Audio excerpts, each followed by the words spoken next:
live from Trinidad and Tobago. Welcome to Connections 50 Plus Wednesdays live show. I am Terri-Ann Joseph Brathwaite. And I am Jennifer Gibbons Joseph.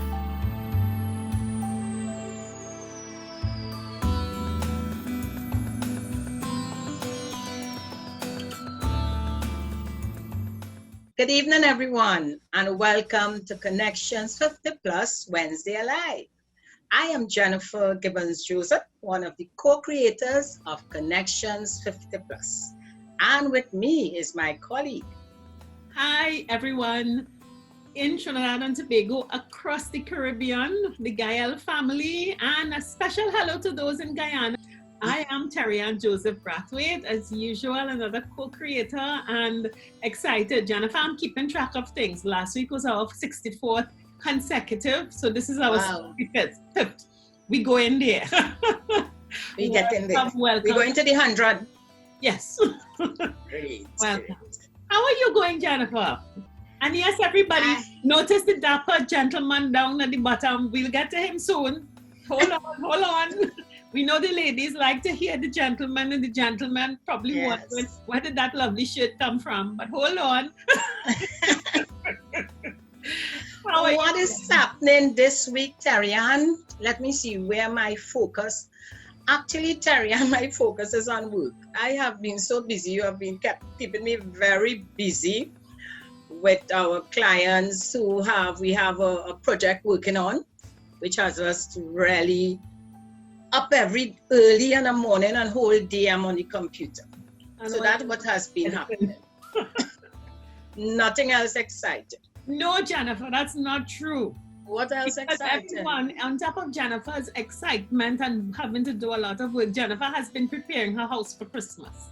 Jennifer has been organizing her space. I'm a Christmas person. Okay, so that puts me in a good mood. We will talk about getting ready for Christmas and so on later. But we're almost to the end of October. October is finishing at the end of this week. The US elections are next Tuesday, and we will see whether the world continues to spin left to right or right to left after that. But in the meantime, we in the Caribbean continue with our lives, and our 5.8G population knows that we have to continue to work on our new mindset. So Jennifer, what's going on with this mindset, and who is this person we have to talk about this changed mindset? Terri-Ann, we have been very fortunate to get this gentleman to come with us this evening, to come on board with us this evening. So let me introduce Dr. Jacob Opadeyi to you. And Dr. Opadeyi is the Managing Director of Land Analytical. But he's here in a different role. He's here to chat with us all about the transition mindset. Dr. Opadeyi, let me open up by asking you, you recently retired. What was your approach when you knew your plans for that transition from the university, which you would chat about your position there, to transition into where you are now? What we should say from the second act to the third act? Good afternoon, everyone. I will be honest to say that the transition wasn't that easy. Okay. Woke up one morning and said, what do I do? Do I continue what I was doing before, or I do something else? But I can never be retired work. I can retire from UE, but I can never be retired from work. And a lot of offers came on my table, and I dismissed it all. The first thing I want to do is to sleep and not have to go up 8 o'clock and come back in the evening. But when I dwell into myself, I said, but because while I was at the university, all I was doing is selling my skills.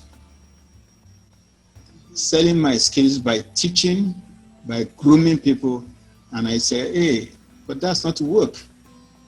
So the transition for me is, how do I continue to sell my skills to different audiences? And that is how I got my transition going. Dr. Opadeyi, I think that is a fascinating and amazing analogy. You were a lecturer at the university, Right. and you say you were selling your skills, meaning imparting knowledge to people, causing them to understand. And I think there's an entire cohort of people there calling themselves lecturers and all kinds of things, and to them that is work. Why was that not work for you? What do you call work? I have no student to teach. Okay. I have no graduate student to correct their work. But I was so glad that I don't have to do that. So I told myself, I'm not going to do anything. I just want to sit down, wear my short pants, and have a good time. Then I realized that, hey, I have skills to sell. All along, I was selling skills. I wasn't working. I was still selling what I know. So I decided, okay, why don't you continue to sell your skills? And by way of background, I will tell you, when I first came to UWI and I have to teach students for one semester, and I have to wait for the next year to teach them again, I become frustrated. So I packaged my courses and went into the industry and started teaching people in the industry. And I started getting my kicks out of that. But the key element to it is that I never see work as something that is hard, because to me, work, when they ask me to fill form and say, what is your hobby? I say, work. They say, what do you do after work? I say, work. Okay, if there's no work, what do you do? I say, work. When you go on holidays, it's work. Because to me, work is simply managing my skills, selling my skills. And I enjoy just doing that. So I make sure that I rebrand myself every year. I learn some new skills. I go for workshops. I go for training so that I can be on top of my game. So when I retire, I tell myself, will I just pack up all of this and ignore it? And somebody say, you can't do that. And I decided, okay, I'm retired from UWI, but I'm not retired from work. And Dr. Opadeyi, what are those skills? Is it that you are creating new skills that you will sell, or are you finding different people to sell a bundle of skills that you already have? I will tell you what I'm very well known for. Yeah. In the Caribbean, I don't have a degree in it. So I'm always retraining myself, go and find out something new, go and find out what is the problem in this country, what is the problem here, and I go and learn how to solve the problem. Mm-hmm. So solving problems has been my passion, to say, okay, this is a challenge, stay on that challenge and see what you can do. One of my inventions is a telemetric flood system, that if it's going to flood in Dego Martins, for example, you get a phone call on your smartphone saying it's going to flood. Yeah. That wasn't my skill, but I went to Japan, learned how to do it, and the rest is history. But constantly recharging my skill level, challenging myself to how can you make this world a better place in the little knowledge that I have, become the passion. That is your passion and your skill. Yes. Mm-hmm. So your skill is learning. Learning and sharing the knowledge. Okay. All right. So go ahead, Jan. No, I just wanted to know, so what was your first, in terms of your activity, what did you decide to first get into, to apply that new skill that you learned to? Actually, my first thing is to say, I don't want to see no books. I don't want to see no classroom. I don't want to teach nobody. And then I went and bought a piece of land in Caroni. And from 2 acres, I bought another 2 acres and started planting sweet potato. Wow, I never know there's so much fun and money in agriculture. And when I look at the list of incentives, I say with all this incentive, they give you incentive. If you put a pond, you get money back. You buy an irrigation system, you get money back from government. You buy a truck, they give you 25% discount. I say, what? And the gentleman who introduced you to me said, don't mind farmers, you just stay poor and have money in your pocket, but look poor. So you did that? So for my first crop of sweet potato after 4 months, I got liquid cash that I don't have to pay VAT on it. I don't have to pay no tax on it, because in agriculture, you don't buy in credit card. You pay cash up front. You don't buy and say, I pay you tomorrow. No, they come to your farm, you sell your sweet potato, you get your cash, you go to the bank. Show them your farmer's registration card, and the money goes into your account. So that became my excitement. And I will tell you that I am so glad that I ventured into agriculture. I'm still looking to expand my farm. If I can get up to 10 acres of land, I will do that. And really, government should bring people who have management skills, who can use those land that have been left fallow to put it into agriculture. Right now, I am now planting plantain, and I have 350 stand of plantain on my farm. Dr. Opadeyi, we're talking about the transition mindset. Mm-hmm. And one of the largest problems facing our economies, the Caribbean economies, and it's not a current problem, it's been a problem, I think, since the 70s coming forward, is our very, very high food import bill. And for every single year, there has been an issue of incentives for agriculture. There's always the complaint that for people who looking to go into their third act, but it's so much trouble to get into agriculture. Yes. You have to be a registered farmer. You have to do this. You have to do that. You are not Trinidadian. And Yes. it seemed as though this was not a problem for you to do. Okay. What I are think- we missing here? Okay. I told myself, if I've known about agriculture 10 years ago, maybe I will have left UWI longer. But let me tell you what got me into agriculture is the fact that I don't have to wake up 7 o'clock in the morning and come back 5 or 6. So, but it's very easy to get into agriculture. My first step is to check in the newspaper and see land for sale. If you see the newspaper today, there's always agricultural land for sale. Mm-hmm. I bought a piece for 200,000, Mm-hmm. and there are people in my area who will farm the land for you. So Yeah. I got a farm manager. I say, give us the land, pay for our labor, we farm it for you. They know everything about sweet potato. Here you go. And that's As a soon common business model. That is a very regular business model Very in regular. agriculture.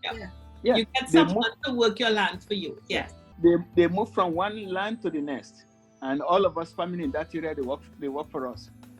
Mhm. Now, so I bought the land, and then once you have a deed for the land, you can then go and register to become a registered farmer. And by the way, I was glad to be a registered farmer because during the COVID lockdown, I can drive about because farmers can go to their farm. That was your perks. So I want to encourage those who are in their third wave, hey, spend some time in agriculture is very rewarding. I never knew that sweet potato have flowers. Yes. If you see the excitement in my face when I saw the flower, and I take the picture of my sweet potato every week to see how they are going. And let me tell you, that really calmed me down. It reduced my stress to see something that grows. Mhm. And then when Yes. when it's time to harvest and you see the buyers competing for your products, that makes it exciting. Then when my fellow farmers say, hey, have you gone to apply for incentive? I said, there's incentive. He said, yeah. I will tell you, I got incentive up to 40% of my input, which is a lot. Which is a lot. All they need to do is that they come and make sure you are really using the land and you are getting the produce. And I think Trinidad, the COVID has given us example of why we need to invest more in agriculture. Yeah. And where people like me who is in their third wave should get some relaxing job of being a farmer. Tell You me can't something. Yeah. Did You you go can't and do any extra studies in agriculture? I did no. Of course, being a professor before, I Google like hell. I have all the documents on how to plant sweet potato, how to weed it, how to take care of it. So you must read, and those are leisure reading at home. So you don't need to anything. But there are a lot of other things that you can see on the internet and get to know yourself to say, okay, this is how to do this. So my intention is not to become an agricultural scientist, but to contribute to the food production and food security of Trinidad and Tobago. I am still hooked on the fact that you hear, and my interest is really people converting their skills to productive use. You've identified your skill as learning and teaching people. Yeah. You decided I don't want to teach anymore. You were tired of that. But the skill of learning you liked. And while $200,000 may sound like a lot for some people, for many of us, you'd be surprised how easy it is to access it, to be able to purchase land. Yes. And as you said, it is a matter of being open-minded, collaborating, finding people to work with, to plant, to work the land for you. And the most significant thing is, and I want to know, how difficult was it to register as a farmer? Because most of our farmers, the number I think is up to 80%, I believe, are not registered and therefore not entitled to all of these great benefits that you had easy access to. And just to let us know, over what period of time did this happen? All of that is within 2 months.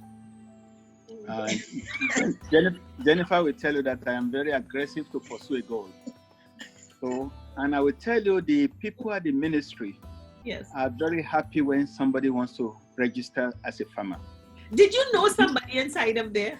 No, I did not. In fact, they called me. They are I will tell you, their interpersonal relation and customer service is excellent. Most people who cannot register as a farmer is because they do not have a deed for the land. Deed to the land. Okay. So you have to put, that's the investment. You have to purchase the land. You have to have a deed after your name. Is there any minimum amount of land that you have to own to be able to register as a farmer? There's no minimum, but I will say that the standard agricultural land in Trinidad today is 2 acres. Okay. 2 acres. And I will tell you that even if people cannot come up with the money to buy one, there's nothing wrong with 4 people buying a 2-acre land. That I agree. Exactly. And in 4 months, did your first crop cover the investment? My first crop covered the cost of the land. Okay. So listen, Terri-Ann Connections 50 Plus will be going into agriculture next month. That is the magic. That is the magic of it. The thing that I really will say, the key to making back the money is the timing of your produce. When will it come out to the market? Because when the price of the market is low, you will not make that. So we have to time the sweet potato to come out around Christmas time. Yes, well, they're a little late for that now, but they'll probably make Easter. So the first thing is to go to Nadeco and find out what are the prices of sweet potato throughout the year, and they can tell you January, February, these are the price. Okay. And the sweet potato takes 3 to 4 months to get to the market. You choose when to plant. Yes. The other thing is you need water, because if your sweet potato comes out, if you plant in the dry season and it comes out in the wet season, you get more money. But you have to spend more on irrigation. Yes. So on my farm, I have a pond and I have an irrigation system. And those are all incentivized from what you said. They incentivize. You have incentive for that. Yes. Okay. Dr. So- Opadeyi, other question I want to ask here as you're talking. Many people think too that they need to have prior business acumen, in that if they don't come from like a family of business or a family of farmers, they think that they can't just go into farming.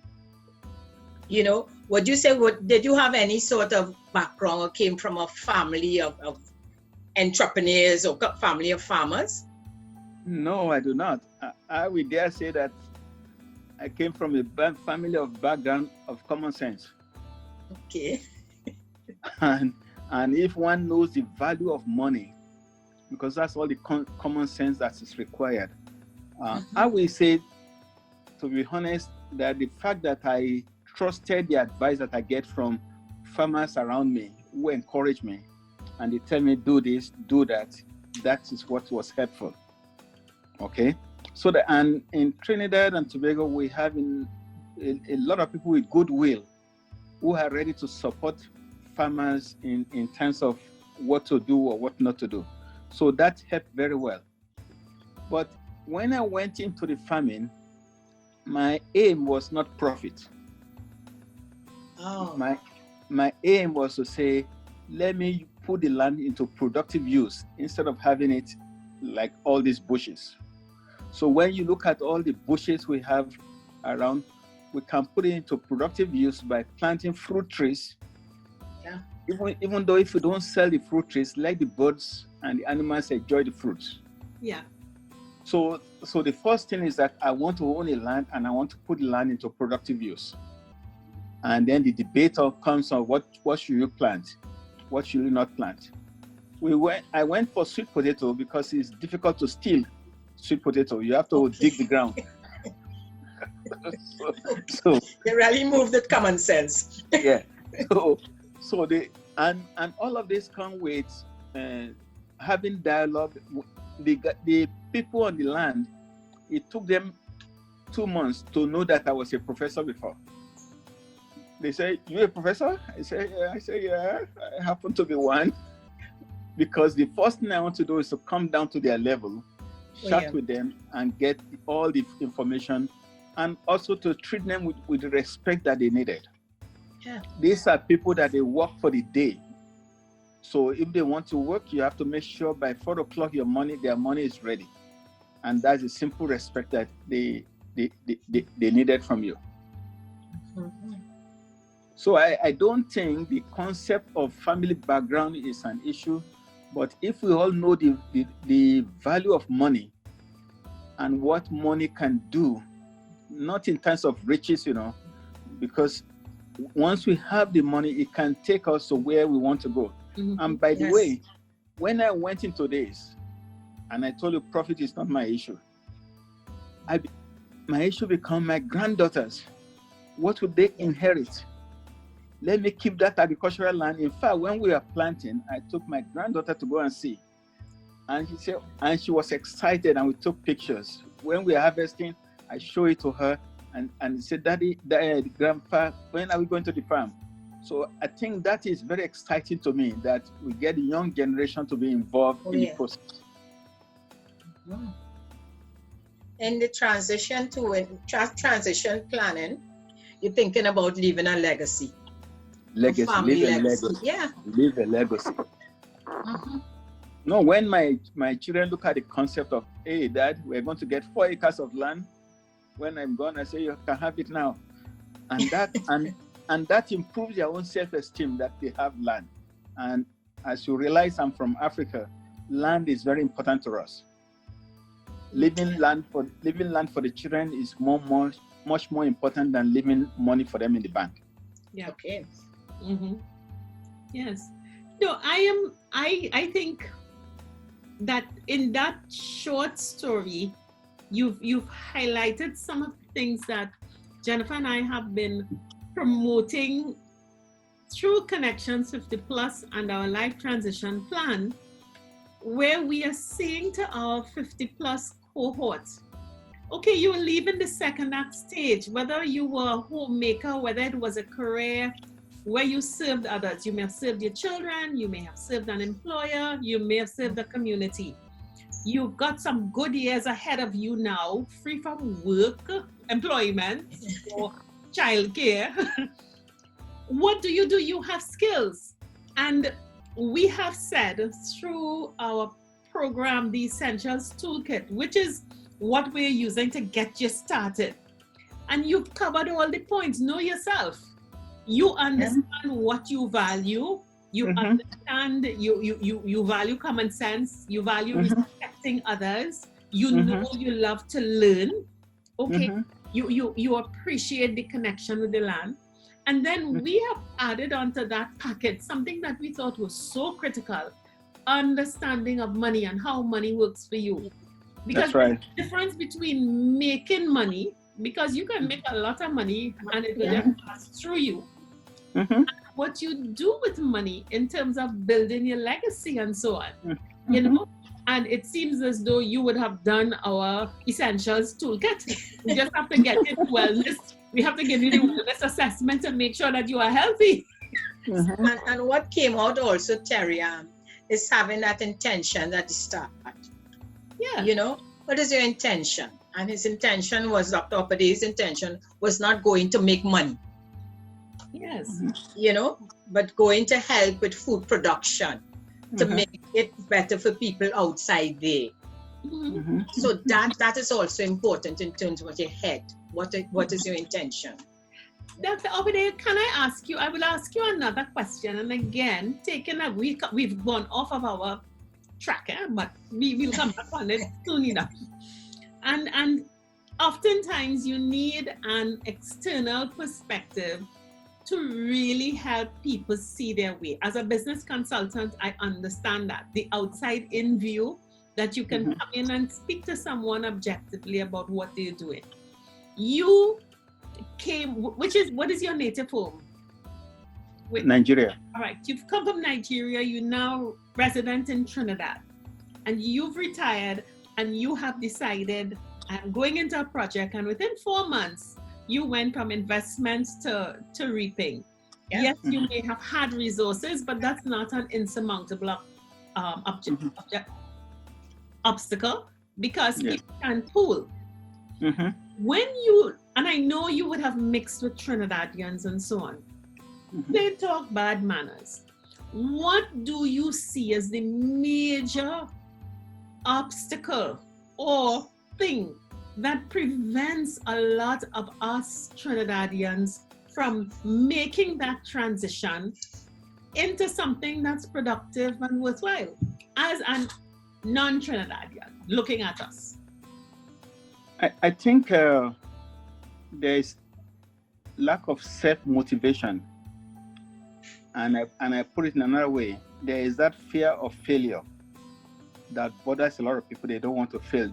They think that when you go to business, you will fail. That's the only thing in their head. Yes. They don't know that going to business is a laboratory for learning. You have to learn what your inputs are, what your outputs are. I have a very good book.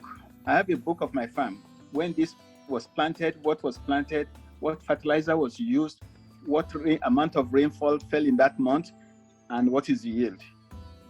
And that book is being sold by one of the fertilizer company. When you keep that chart, you can see what is going on and what is not going on. So if something doesn't work and you find out it's not working, you make it work next time. I think the best entrepreneur are people in their third phase, because you have your pension, and you're most likely you have finished your mortgage. Yes. So it is opportunity now to dab into something else that you don't even care if it fails, but you don't go there to fail, you go there to pass, but you want to see how it is going. I will tell you my biggest problem after I started the farm is that my consultancy business started growing. And I have to be doing consultancy.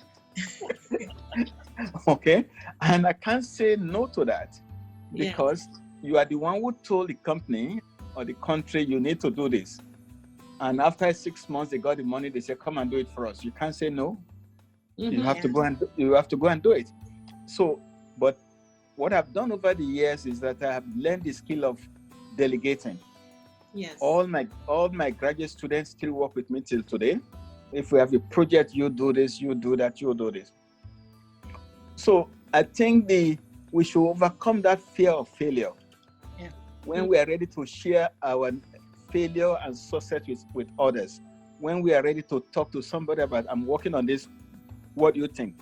I will tell you, farmers in Trinidad, if one tell you put this, the next one will tell you put something else. You want to say, don't bother with that. So we do not have the science that you can follow to make it work. But because it's still trial and error, you yourself, you can see how things are going and improve on what you are doing. So I think we should forget about the fear factor. You are secured, you are in your third wave, you have nobody to impress. Just go and do your do. I so agree with that, and I want to drive further because I want to make sure that our listeners understand. And I think it's wonderful that we have a guest as you do with the insight, and you can reflect and look at people. This fear of failure.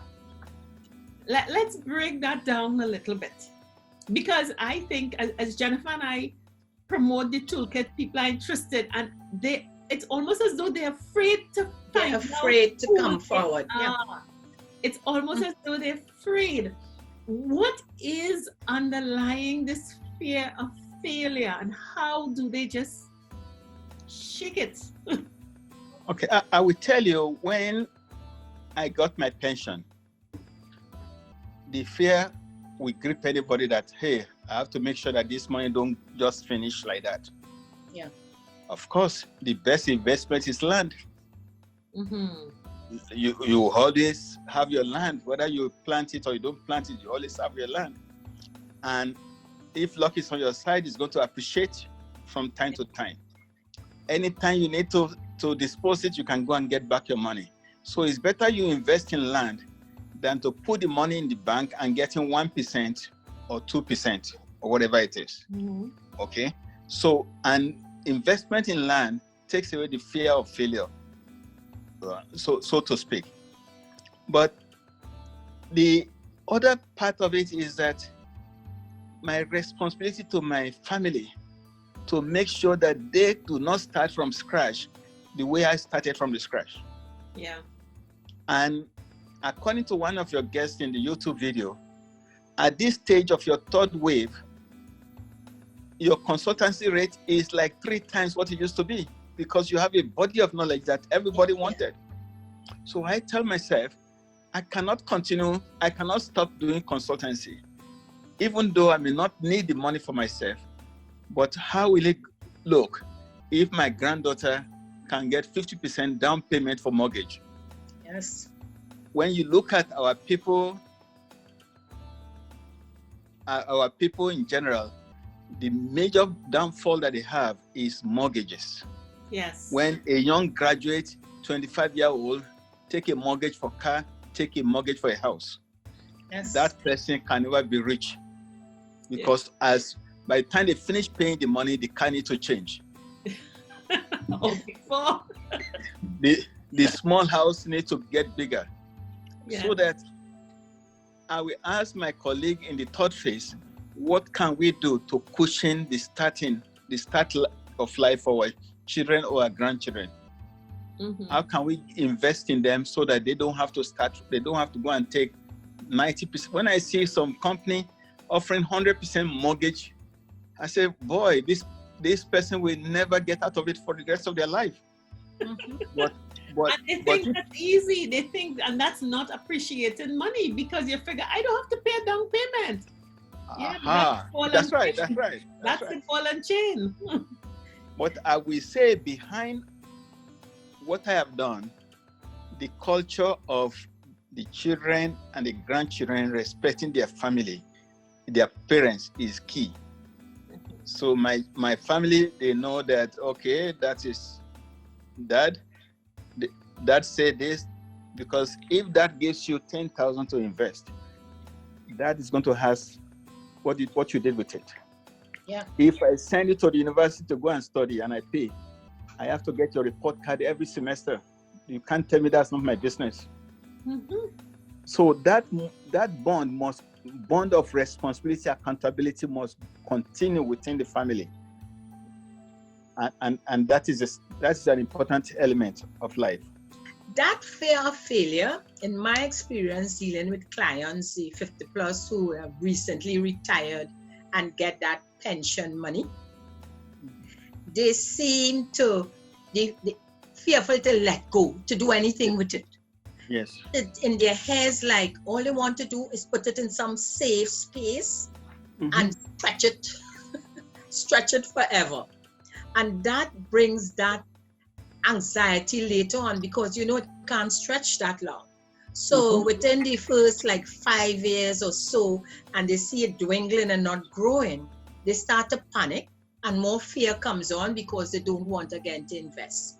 So from what you are saying, I mean, for our listeners out there, you really at that stage, you have to have that open mind, and think that, listen, you have to have that faith that money, the only way that money could grow is if you utilize it for some, in some sort of investment. Your suggestion is land, which I totally agree with. Right. But your culture coming from Nigeria, and you said it before, acquisition of land, leaving a legacy is key. Yes, right? You have that as your priority when you start your planning. Right. I think from what you have said, the culture, some of the cultures, I have to say it so, because Trinidad have so many different cultures. Our culture, I think we have to start changing that mindset and speaking to the younger ones and letting them appreciate the money and that long-term investment. And sometimes it's not just for us, but it's to pass on to the children and the grandchildren. That's right. The other point you brought out also, which we speak about, but I'm happy that, you just brought it out, is that responsibility of the younger ones to the elders, that respect for the elders. Yes. And appreciate that when, as a parent, that you do something for them, whether it's to send to university or invest in some property or something for them, that they should appreciate and understand why. And it's really saving them from poverty down the road. So those points, I'm glad you brought it in and emphasized, I just re-emphasized what you said, hoping to drive that point home to the listeners, and especially we are dealing with, as you say, the transition mindset, and we are dealing with the 50 plus. Yes. I think one of the things, and I fully endorse that, but unfortunately, we over 50, and some of us over 60, and the bad habits are there, and the children are estranged and gone, and you can't bend a tree that is up and running.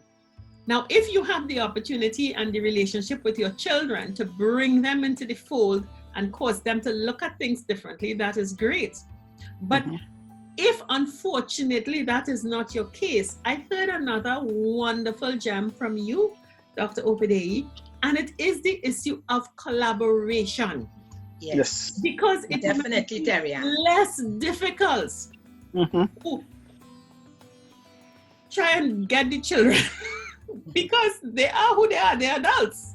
You've brought them up to do a certain thing and live a certain way. You have to lie on the bed that you've made. But now that we are in the third act stage and we have our body of knowledge, our experience, we have the time, we have the resources, we can get together with a few like-minded people. That's right. Keep the children out of the question, and I mean that is the preferred. Please, everybody, don't start commenting and Terri-Ann is saying dump the children. I'm not saying so, and I will never do that to my children. Yeah. But if by chance you've not come up with that family culture, it is not lost, because you just need to collaborate. And throughout everything that you've said, being curious, and it's not a matter of learning. We spend hours on this, going through YouTube and Facebook and stuff. Google how to plant something. Google how to take care of sweet potatoes or anything that you like. That's right. Find a friend or some other interested person. And Jen and I have a story of a client who had an idea to get into agriculture, and we told her just focus on it, and somebody walked into her office and is now her business partner. Yes. So if we can bring the children along, there is find another person and go start your venture. You could still leave a little legacy for them. And by your example, they may change their mind rather than dragging them by the ears to go and dig sweet potato. I will tell you though that when we say children, if your children cannot pick up a niece or a nephew, Yes. pick up somebody else, because when I was at university planning for my retirement, I said I have a PhD. I have to make sure that I get others to have a PhD. The PhD cycle must not end by me. And I got 5 or 6% to get their PhD. And I feel fulfilled that I've replicated myself. So that it doesn't have to be your children. It could be a nephew, it could be somebody in the church, somebody you met in the mosque, somebody that is willing to walk along. And you are so happy that look at this little man, look at what he has learned from me. So, and it could be a friend, as you rightly said, it could be another friend to say, hey, let's do this. Because one thing I realized very lately is that God put us in this world to work, from Adam's days when he caused us. Okay. Then government invest in our education so that we can work. You can imagine if we refuse to work, no more taxes for government, So, and therefore, when we are here to work, is the work working for you or it's not working for you? And I tell people, if you cannot work for yourself, then you're in trouble. Yeah. So even when you are a public servant, make sure you are doing the work as if it is your business. Yeah. So that when you get into the third wave, it becomes easy for you because you just have the passion of working. You have the passion for excellence. You have the passion to do things properly. You have the passion to keep your books neat at all times. So I think we can extend it, not necessarily biological children, to the children that are close to us. Absolutely. That brings the whole issue of intergenerational wealth and legacy. It doesn't have to be a bloodline intergenerational. That's right. The youth, your community. Yes, Jeff. That's right. So, Dr. Opadeyi, the other issue I find people have, they tell you, and we're dealing with the 50 plus, they always use age as an excuse. Many of them use age. They find, okay, I retire already. Where am I going with business? Or I'm retired already at this age, at this stage in my life. I am not going back out there to work. That this is the type of responses you may get when you suggest, listen, look at what you can do out there. Different types, Terri-Ann do that all the time when she deals with entrepreneurship. What's your take on that in terms of with age, using age as that barrier? An excuse. When we go to the concept of work, the issue of age comes, I'm not going there to work, because all these years you think you are working for somebody. You don't know you are working for yourself. Yeah. And when you look at the concept of work, we work 8 hours to take care of 16 hours out of the 24. Without that 8, your 16 hours is useless. If you don't monetize that 8 hours, you cannot enjoy the rest of the 16 hours that is left. Okay, so that when we look at the concept of work, it's about production. It's about increasing asset, so that when you go out, you are not going to work for nobody. You are going to work for yourself. You are working for a purpose. The purpose is either you want to increase the family asset, or you want to impact knowledge. You want to go and teach with and you don't even want nobody to pay you. You want to be able to say, oh, I have 60 master students. You know how exciting that is? That is worth more than money in the pocket. I have 350 plantain. That number makes me feel good. So you must find your joy. You must find joy in what you are doing, and you won't feel bothered at all. You won't feel bored to say, I'm too old to do that. You can't be too old to be happy. Correct. I will use that one seriously. You know? Can't be too old to be happy. You can't be too old to be happy. It is, and the thing about it, you know, we demonize the word work because we have work as this work. Work is the means by which we create things that we want, need, and enjoy. And as you say, who am I working for? That's where work becomes a drudgery. That's right. I'm working for myself and I'm not rewarded. So this thing about the mindset and really what we have to do, because we spend so many years of a career without recognizing that our efforts can be put to our own benefit. That Jennifer, they really need to do the assessments and get their minds. Well, you know, all the areas Dr. Opadeyi covered. And, you know, Dr. Opadeyi, I do the financial aspect of it, financial coaching. Terri-Ann does the entrepreneurship. And we also, with the toolkit, as you may know, we have a psychometric assessment, etc. And all the areas you covered, and wellness. Step by step, it's covered there.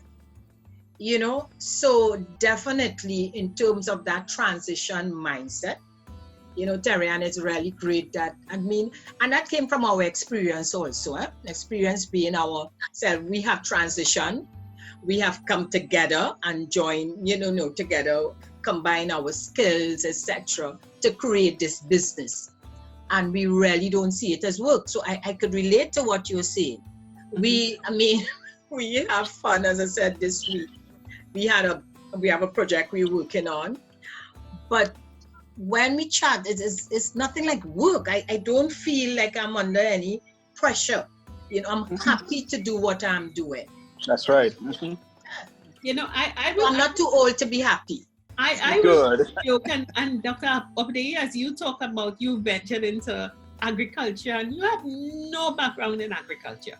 Yep. And I'll give the story of Jennifer and myself. People look at us and they say, what are those two doing? And Jennifer, let's show off a group on Twitter the other day, Behind Women 50 Plus. Yes. Congratulations to us as the face of 50 plus. Oh, nice. I want to give the example that you've said, this issue of collaboration, this issue of continual learning, this issue of you don't chase money as an end, but you go with purpose and money will come. If at 50 plus, you are dead broke, you have no money and you have no assets, you're in a different category, you're in an unfortunate place, you have to start small and build up. But we could identify with you, even with Connections 50 Plus, just this thing, this Zoom thing, just being here, conquering the technology.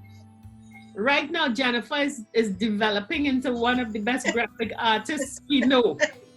I am having an adventure in my life. I'm doing a course in editing. Post-production video editing. Beautiful, beautiful. Someone told me the program I'm doing, it's a free one, is one of the most complex ones. So when you see the editing features, all the graphics are designed by Jennifer. And I do the post-editing. And it is how you continue to get energy. That's right. Continue to learn. Yeah. And where did we learn it all? YouTube. That's right. That's right. I was sitting, Jennifer spoke of a project we're doing, and in the meetings, I like to record my meetings, and I realized I have about 3 or 4 hours of stuff, and I'm saying, Terri-Ann, what madness is this?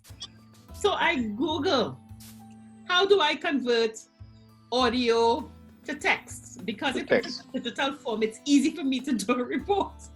Right. This cover program, I downloaded 4 hours of audio turned into digital, a Word document in about 2 hours. And I am off to the races. That's right. The issue of minds, and listen, 10 years ago,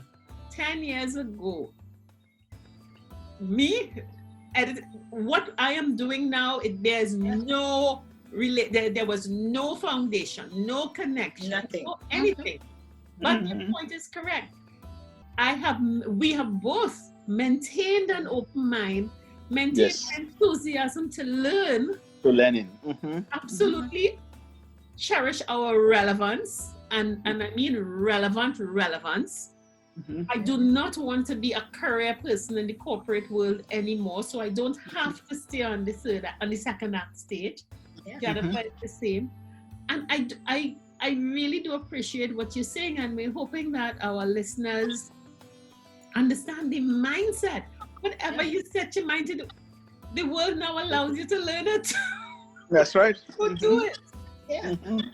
One other area you mentioned in terms of when Terri-Ann asks why, and especially referring to us Trinbagonians moving forward, you mentioned you think lack of self-motivation. I think you said that. Yeah. And Terri-Ann just spoke, and you can hear in Terri-Ann the passion in her voice. Yes. And I think that's self-motivation. We really have to become passionate about what we're doing. You mentioned when you see the flowers and the potato, you got excited. You're taking photos, and it's these are the things that will help with that being self-motivated.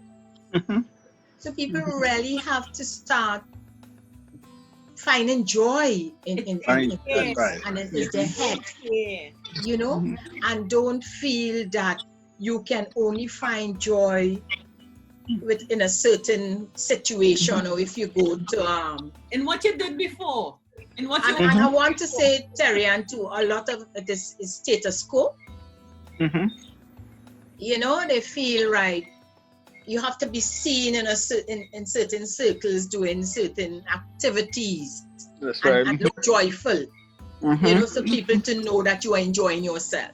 So, for instance, they wouldn't see you on a farm among sweet potatoes. It's not the way any man will enjoy himself in their thinking. And being a professor, so as a professor, they don't see you finding joy on the farm with potatoes. They might be finding joy in other situation where it's more prestigious. So we really have to start with a change of mindset and being honest with ourselves about what really gives us joy. I think our third wave is opportunity to be creative, to go into our inner self and say, boy, what can I do? Yes. What can I do better? And to re-engineer yourself. And at this stage, it's not for money, it's not for profit, but for the art of doing. Yes. The art of doing something and being happy about it. Okay.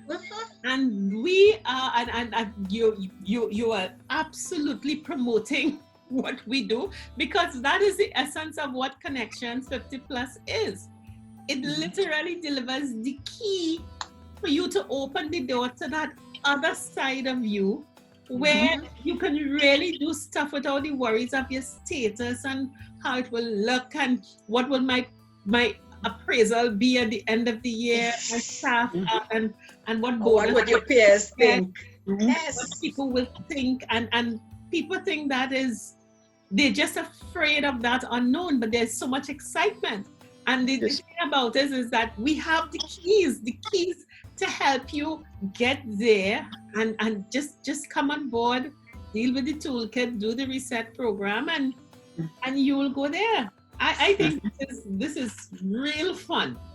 Yes, Because it we is. have our own sweet potato. My sweet potato is called the Vinci Resolve 16. And That's right. it's post-production editing. That's my sweet potato.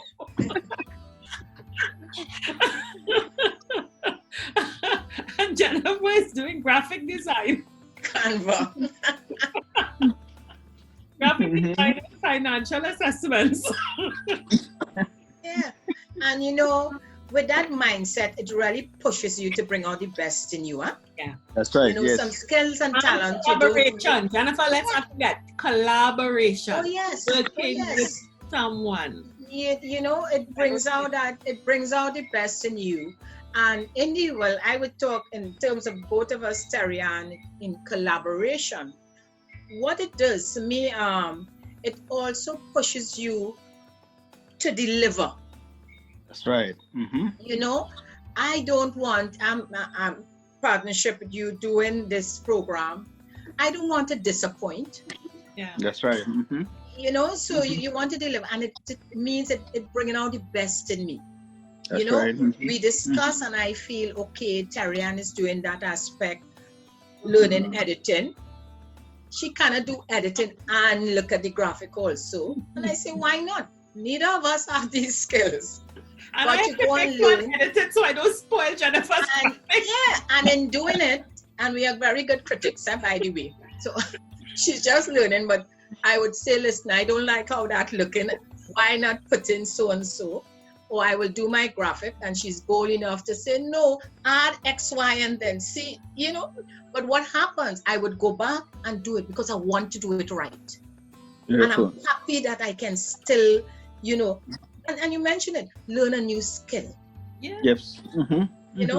And with people watching us doing this program, and many times they will ask, oh, you all happy, you have a great team, and you have a team of this, and I say, we are our team. And we are not, and you mentioned it earlier, Dr. Opadeyi too, we are not afraid to make mistakes. That's right. We are not afraid of the failure. That's right. Because that is part of growth. That's right. That's part of growth. So even with someone may comment on something that they thought went wrong, or whatever they felt that may be negative, we don't look at it, we laugh and say, you know what, we really have to learn to do so and so. YouTube. Yeah, but it's all growth, and that is an aspect to remove that fear, fear and to push on. Anyway, Jennifer, we have reached an hour. But I think this was a wonderful conversation, because it really is it reflects what we're about and what we do. Yes. I love the idea of collaborating. You can't do it alone. You cannot. Understanding money.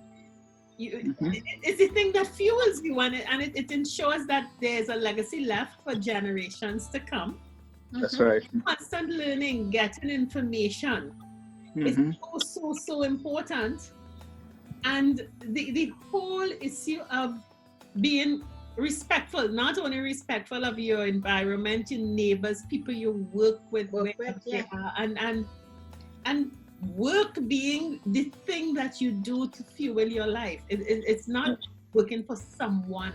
That's right. It's something you do for yourself and value to you. So I think we have to hire you to be the poster person, the spokesperson for our toolkit and our reset program, because many people wouldn't know how to start. Thank you very much. Before I formally thank you to Dr. Opadeyi, I must leave with this. You see this? I am not too old to be happy. This is what I want all our followers, our 50+ followers, that mindset. Oh yeah. You are not too old to be happy. And this is what it's all about. So find that joy. Thank So, you. Dr. Opadeyi, we want to thank you. I mean, this was really a fantastic conversation, Fun. full of a lot of nuggets. Terri-Ann actually keep writing. So we have so many points. You'll see it in the edit. So, I mean, we want to thank you so much for taking this time to come chat with us and to share with our followers. And, you know, I know you're busy, but this is not work for you. You find joy in it. Of course. Thank you. I know you found joy being here with us. So you really, really want to thank you, you know. We will definitely have you on again. Thank you, Terry. Thank you, Terri-Ann. Thank you, Jennifer. It's a Yes. pleasure. Great. Okay. Okay. Thank you. So, listeners, YouTube, Facebook, Gael the Caribbean, up the Caribbean from Belize through to Cuba, Bahamas, Jamaica, Hispaniola, yes, the two countries, across Puerto Rico, the little islands, St. Martin, Antigua, then come down to Guyana. So as you're calling the names, I hope you didn't forget any, Terri-Ann. No, just leave out the Windward Islands on the rest. Okay. But we love you. This was really great. Thank you again, Dr. Opadeyi. And remember mindset and check out the toolkit and the reset program. Get yourself going. You deserve to be happy and you're not too old for that. Great. Thank you. Bye. So we're just saying bye for now. Bye. Thank you. 50 Plus Tribe and followers from TNT and the Caribbean. Thank you for joining us on this Connections 50 Plus Wednesday Alive show. We hope you enjoyed the lively conversation and look forward to seeing you next week. Don't forget to like and share our Facebook page and subscribe to our YouTube channel. We really love getting your feedback. Bye for now.